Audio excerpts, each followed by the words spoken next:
So George Foreman gets on the horn with Deontay Wilder. He talks about the conversation that they had.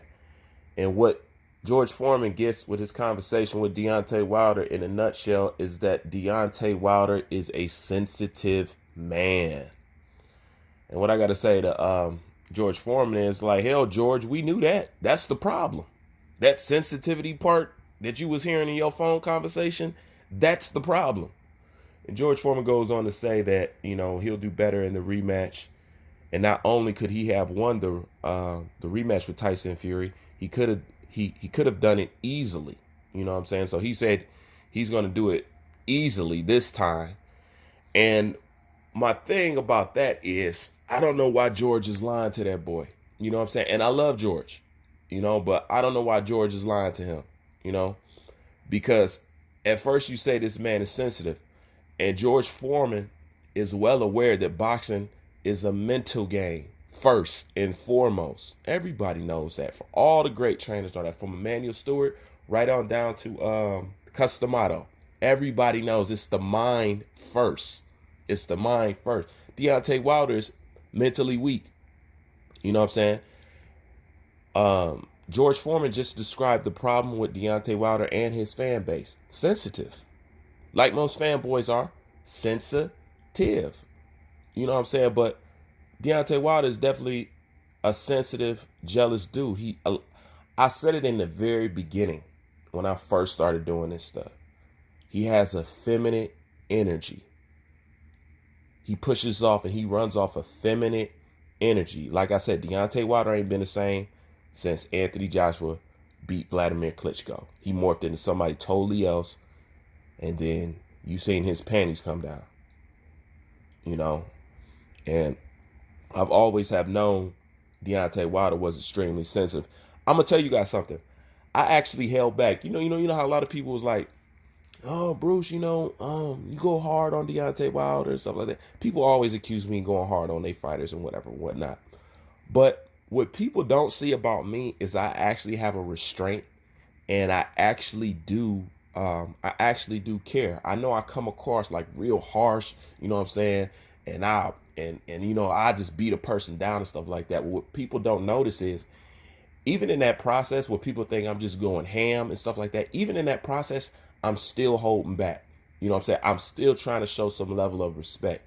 It's only when you strip that away that I lower what I would like to consider my moral standards and caring about people. It's kind of like the same way I did with Errol Spence. I went hard as hell on Errol Spence, but when his car crash came around, I softened up and I showed him my support and let him know it's just boxing. I'm just talking. But at the end of the day, I care about you as an individual, as a man, as a father, as a brother, you know what I'm saying, as a son and all that. You know what I'm saying? But people don't seem to see that. But when it comes to Deontay Wilder, I'm going to tell you what I did for Deontay Wilder. Deontay Wilder is so sensitive, and nobody else caught this but me. You know what I'm saying? And I know exactly where to go to get it. Deontay Wilder is such a sensitive person. What people did not notice in the first fight with Tyson Fury and Deontay Wilder during the press conference, and as you guys know, I did the whole press conference videos about that, you know what I'm saying? So I know what I'm talking about. If you can find it, if you can pay close attention, okay, you will find that Tyson Fury actually made Deontay Wilder cry. Oh yes, I know exactly where that footage is. Yes, I know exactly where it is. Deontay Wilder cried. How the crowd was reacting to him and what Tyson Fury was doing to him. It's a split second and the camera caught it, you know what I'm saying? But they don't know that they did. But after that incident and after that press conference with Deontay Wilder, he went behind the scenes and he cried. I'm telling y'all what I know. You know what I'm saying? Now, for those who want to go find it, it is out there. You can find it. I'm just not digging it up right now. But I bring that up to say that people say I'm so harsh. You know what I'm saying? That's something that I could have released a long time ago. I could have put out a long time ago. But I actually felt bad for him. You know what I'm saying?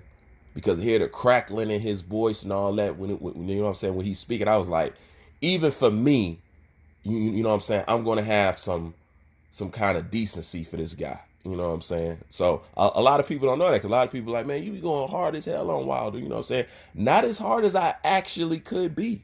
You know what I'm saying? I could be way more vicious. You know what I'm saying? That's what people don't understand, because my vicious level is already on 10. You know what I'm saying? People don't think that it's got another level. It does. See, but if you ask me, George is missing a very key component and problem that happens in Deontay Wilder's training camp. Let me show you what the problem is in Deontay Wilder's training camp. I think I'm a pretty good twerker, Wilder says. I'm very flexible for being 6'7", says Luka.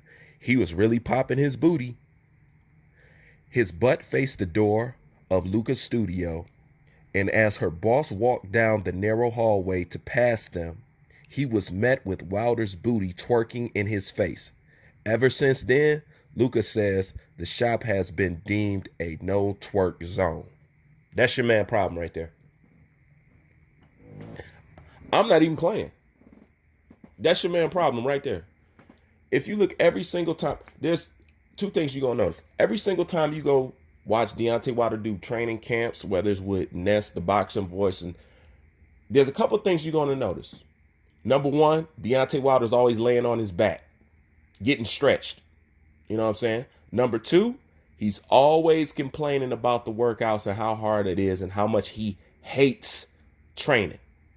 And number three, somewhere throughout that episode of you following him and watching him doing whatever he's doing during the training camp, he's going to bust and break down into a dance mode and start twerking. Nobody move like me. Do the thing, do it like this. Every single training camp video, bro. I'm dead serious. If you don't believe me, go watch them.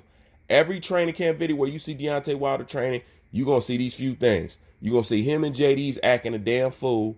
Him throwing Ryu Hadouken and fireballs and doing a tornado kick inside the boxing ring, something that serves you no service, you know what I'm saying, inside a real fight.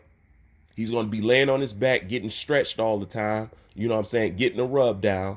He's going to complain about boxing, and he's going to be in there twerking. That's your man's problem. He don't like working out. He don't like training. And the only physical activity he do like doing is putting his booty in other people's faces. And this is y'all champion, Bruce Vane. I'm out.